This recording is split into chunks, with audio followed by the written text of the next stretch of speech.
Hello दोस्तों, welcome to Trust with Law. We all made a trust with law sometime in our lives and that's why we are here.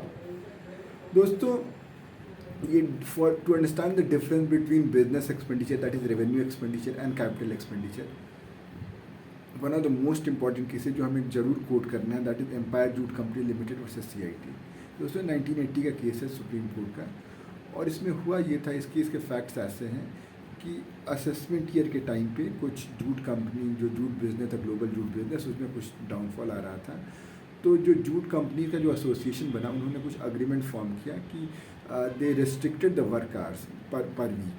अब इसमें एक clause ये भी था कि एक कंपनी अपने वर्क आवर्स ट्रांसफ़र कर सकती है दूसरे कंपनी को मिनिमम 6 महीने के लिए, और ये पर वीक.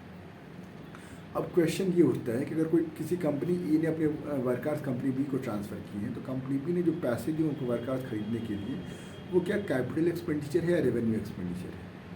तो दोस्तों इसी पे जब फाइनली केस हाई कोर्ट के पास पहुंचा था, तो हाई कोर्ट ने एक Maheshwari jute mills limited case के बेसिस पर ये कहा कि, बोला कि although we are incline to call it revenue expenditure, but एक माहेश्वरी जूट मिल्स लिमिटेड का केस है सुप्रीम कोर्ट का, और we are bound by it, क्योंकि हम इसके अगेंस्ट जजमेंट नहीं दे सकते हैं, तो हम इसको कैपिटल एक्सपेंडिचर मानेंगे और इसलिए डिडक्टेबल नहीं होगा.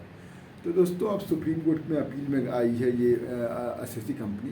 तो सबसे पहले सुप्रीम कोर्ट ये कहता है कि Maheshwari jute mill limited case में ये कहा गया था, डिस्टिंग्विश करा, सबसे पहले कोर्ट कह रहा है कि उसमें ये कहा गया था कि सिमिलर सिचुएशन में अब जिसको पैसे वो मिले हैं उसके पर्सपेक्टिव से सोचते हैं, तो उसके लिए वो कैपिटल रिसीट है या रेवेन्यू रिसीट है, ये क्वेश्चन था. तो उसमें कोर्ट ने इसको कैपिटल रिसीट कहा था, और ये आर्गुमेंट हाई कोर्ट के सामने हुआ था कि अगर ये कैपिटल रिसीट है रिसीवर के लिए, तो पेयर के लिए कैपिटल एक्सपेंडिचर होना चाहिए. तो कोर्ट ये कहता है कि no, this is not always true. और कोर्ट ने एक इंग्लिश केस का कोर्ट किया जिसका नाम है race course betting control board versus wild. ये इंग्लैंड का इंग्लिश केस है. इसमें कोर्ट ने ये कहा गया था कि capital receipt does not mean कि जिसने पे किया वो कैपिटल एक्सपेंडिचर है इसके लिए. We'll have to check on the facts of each case. और दूसरी बात कोर्ट ने ये कही कि यहाँ पर अगर हम देखें यहाँ पर, तो इस केस में माहेश्वरी देवी जूट मिल्स में हमें ये प्रिजम्पशन हुआ था, किसी ने इसको क्वेश्चन ही नहीं किया था, न रेवेन्यू ने, नहीं एसएससी ने, कि जो वर्किंग आवर्स है जूट मिल्स के वो एसेट हैं. तो अगर आप इस बात को क्वेश्चन करते हो कि एसेट है या नहीं, तो ये रेसेट डिग्रा होगा. It is not a decided on that matter. और कोर्ट इनफैक्ट अब इसमें ये कहता है कि अब इसके बाद कोर्ट बोला कि therefore we are not bound by, क्योंकि उसमें ये मैटर डिस्कस ही नहीं हुआ था. तब उसके बाद इसको हम पूरा साफ सुनेंगे फ्रॉम स्टार्टिंग. तो कोर्ट ये कहता है, एक सबसे पहले तो ये कहता है, और इट रिकॉल्स वो वाला कि section 10(2) doesn't exhaustively deal with deduction. उसके अलावा कोर्ट ये एक नाचंग कॉपर केस है, उसमें कोर्ट ने ये कहा था कि कोई ऐसा हार्ड एंड फास्ट रूल नहीं है कैपिटल एक्सपेंडिचर और रेवेन्यू एक्सपेंडिचर का.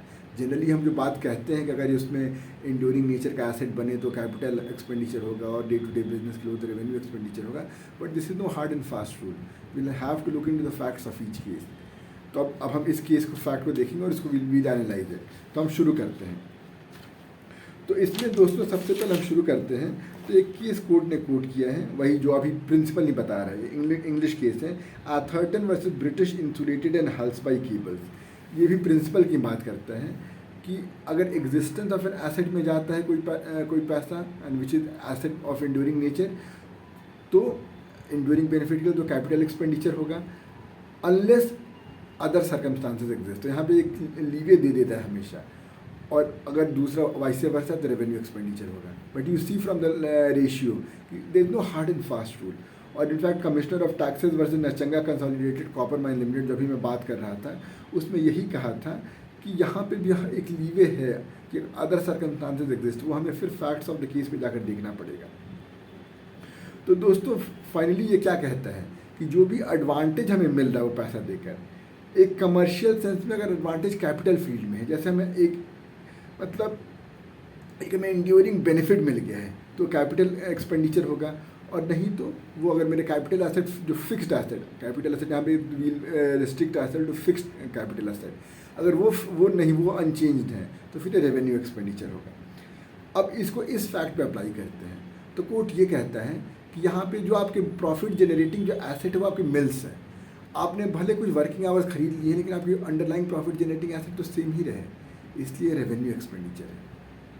अगला आर्गुमेंट कोर्ट ये यूज़ करता है, कोर्ट इसके बाद ये कहता है कि उसमें इसके बाद रेवेन्यू का कंटेंशन आता है कि भले मेरे अंडरलाइंग एसेट सेम रहेंगे लेकिन मेरी प्रॉफिट जनरेटिंग कैपेसिटी बढ़ गई है क्योंकि मैं ज़्यादा टाइम काम कर सकता हूँ, और इसलिए it is as good as कि मैं ज़्यादा नंबर ऑफ मिल्स को सेम टाइम के लिए चला रहा हूँ। But then court again make the same argument, capital expenditure के लिए ये जरूरी है कि आपका फिक्स कैपिटल एसेट बढ़े, जो कि यहाँ पर नहीं हो रहा है। सोर्स ऑफ प्रॉफिट और profit making apparatus remain untouched और unaltered. I'll just quote this line. It was an expenditure for operating or working the looms for longer working hours with a view to producing a larger quantity of goods and earning more income. Underlying assets same रहे। और court एक analogy लेता है, court कहता है कि it is as good as कि suppose मेरे पास रॉ मटेरियल के लिए कंस्ट्रेंट लगा होता और यही मैं किसी से खरीद के उसका रॉ मटेरियल का कैपेसिटी यूज़ करने का बढ़ा सकता था। तो सपोज ये रेस्ट्रिक्शन था कि हर आदमी 5 किलो रॉ मटेरियल यूज़ करता। अगर मैं दूसरे कंपनी से 1 किलो उसका खरीद लेता तो मेरी ऑपरेटिंग कॉस्ट मतलब मेरी रॉ मटेरियल बढ़ गए हैं, तो this goes into operating cost. उसी तरह सपोज मेरे पावर पे रेस्ट्रिक्शन है कि मैं 5 किलोवाट यूज़ कर सकता हूँ, लेकिन किसी और से मैंने 1 किलोवाट खरीद लिया तो फिर मेरे ऑपरेटिंग कॉस्ट में पैसा जा रहा है और वो सब रेवेन्यू एक्सपेंडिचर होंगे। तो there is no reason to say कि ये जो यहाँ पर वर्किंग आवर खरीदा है वो रेवेन्यू एक्सपेंडिचर नहीं होगा। और ये एनालॉजी बहुत सही एनालॉजी है। फिर नाचंगा कंसोलिडेटेड कॉपर माइंस केस में इट्स अ सिमिलर फैक्ट। वहाँ पे हुआ ये था कि जो कॉपर में थोड़ा लॉस आ रहा था तो 3 कंपनियाँ तो उसमें एक कंपनी को बंद कर दिया गया और उसको लोग कॉम्पनसेट करते हैं। तो जो कॉम्पनसेशन में एक कंपनी ने जो पैसे दिए थे उसको, तो उसको रेवेन्यू एक्सपेंडिचर ट्रीट किया गया था। क्यों? क्योंकि वही बात है, उसके अंडरलाइंग एसेट सेम रहे थे, उसने वो पैसे दिए थे अपने बिजनेस को सस्टेन रखने के लिए और अपने प्रॉफिट मेकिंग के लिए, लेकिन अंडरलाइंग एसेट सेम रहा था। और सिमिलरली एक और केस है commissioner of taxes versus cannon company.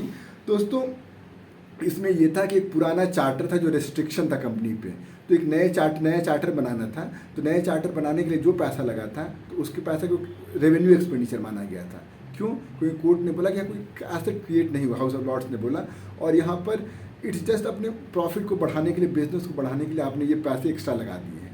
तो इन सब प्रेसिडेंट्स को यूज़ करते हुए कोर्ट ने एम्पायर जूट मिल्स में सुप्रीम कोर्ट ने कहा कि it's a revenue expenditure and that's it. तो दोस्तों आई होप आपको ये केस समझ में आया होगा, थोड़ा इंट्रिकेटेड है but this is most important case. कोई दिक्कत कोई परेशानी आप जरूर बताइएगा। मिलते हैं एक नए वीडियो में एक नए केस के साथ। Till then let's continue with just bye bye.